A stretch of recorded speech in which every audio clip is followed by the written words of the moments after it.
Hi, I'm Andrea Storm, and I got cut off on my video. We were talking about poverty, the poverty tax, what I call the poverty tax. And I don't know if I've already done this video, but I want to talk about what it looks like to me, what it feels like. So imagine yourself, whether you have or have not, okay, playing a game of Monopoly. Let's say that you're with a larger group of friends, right? Okay, and the game goes on, right? Kind of like life.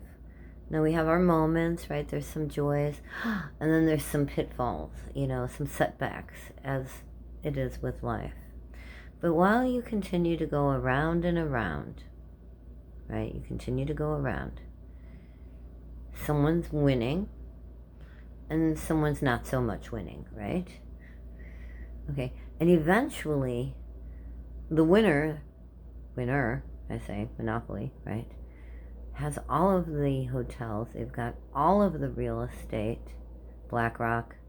They have all of the hotels and all of the real estate, Amazon. They have all of the hotels, all of the real estate owned by a monopoly of oligarchs, right? People with a lot of money, I suspect. I don't know. I don't have any of these friends. And right now I'm sitting in less than 100 square feet on a mattress on the floor, and I'm very grateful to be indoors because the world is, well, you know the rest of those words. If you don't, Google it. I mean, it sucks you dry, I mean, all right, so there's this Monopoly game, but at some point, doesn't that game become stagnant? Like, it's no fun anymore, right? Are you having fun paying whoever the winner is every time you go around the hotel for a more exorbitant price of the same property that you had last time you went around the board just because they added another hotel to it? I'm asking, how do you feel about that? I know we're talking about just a game, or are we talking about just a game? Were we coded? We trained? Were we managed into... I mean, didn't you have a Monopoly set at home? Everybody did. Come on, if you didn't, your neighbor did. And if your neighbor didn't, the local bar did. And I bet you go to the local library, you're going to find one. All I'm saying, there's something very interesting about the game of Monopoly. And here is my take on all of that, like problem, solution, problem, solution. Let us please flip that upside down, that paradigm. It's wrong. The paradigm is wrong. The theory is wrong. The plan is wrong. It should really be that there's just one guy that has the least amount of money, and all those other people, and I am not advocating for any label you want to throw at this. I'm just talking about doing right by our world, our universe. Should people be unhoused? Should they? I mean, have you talked to any of them? Do you have any idea what they might have gone through? Were they resilient? Did they have good health? Opportunity? I can tell you right now that I've got one pair of boots and they stink to high hell. I mean, they really do. I've got one pair of shoes and that's it. That's what I have, is one on one, okay? I've got one winter coat bought by a friend of mine so that I wouldn't freeze my ass off last year. I've got two pair of ski pants also bought by a friend so that I wouldn't freeze my ass off. Do you understand how hard it might be out here for people who are scratching? It's the word poverty, right? But don't generalize it. I am living in poverty. I am living proof of what poverty could look like. Could be your neighbor. And here's the thing, we're not having a conversation because everybody's so damn embarrassed. I'm not embarrassed. I'm not ashamed of a system that failed its people.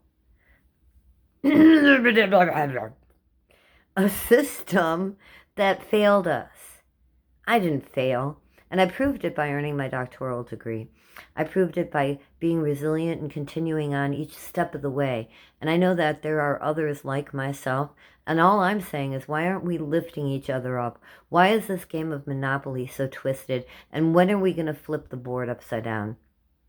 Hi, I'm Andrea.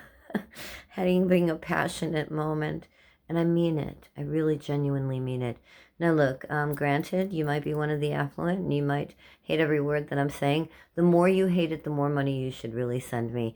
You can send it to me at $ANDREASTURM. Go ahead, donate. Donate to me, a woman living in poverty who raised 2 children, who's working as an artist and has had more than 2 gigs every time each year simultaneously, sometimes 3 for the history of her life. And let's talk about the equality of no gender being mentioned.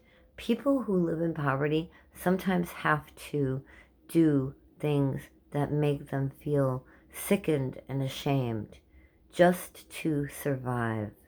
This is not the way that our world should be. It shouldn't. And we're mad at the Jeff, whatever, I'm not even going to name any names. We're mad at the people who take advantage of those in poverty, but we're not going to fix the system. Now, there is something wrong with that.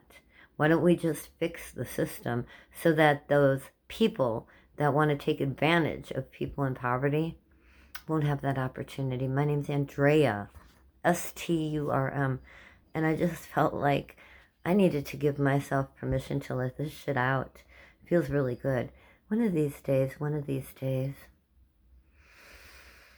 we can all flip that board, right? Help each other. Imagine it, the game of Monopoly where only one person is in poverty, right? Not one winner like that when you go round and round in circles. No. And the rest are able to help uplift that person and bring them out of poverty. Now, there is an American dream that I'd like to see in fruition in my lifetime. I always have trouble with that word. I have to think about it for a minute. Is it fruition? But anyway, vocabulary, that's a whole nother story, and I've got plenty of reading to do for you guys if you want to hear me read out loud. But meanwhile, these are my thoughts on the poverty tax. 38%, that was jacked, man. Jacked. Have a nice rest of your night. Oh, yeah, no, that was through the Ford Motor Company. I'm not embarrassed to say I drive a Ford, right? And they jacked me.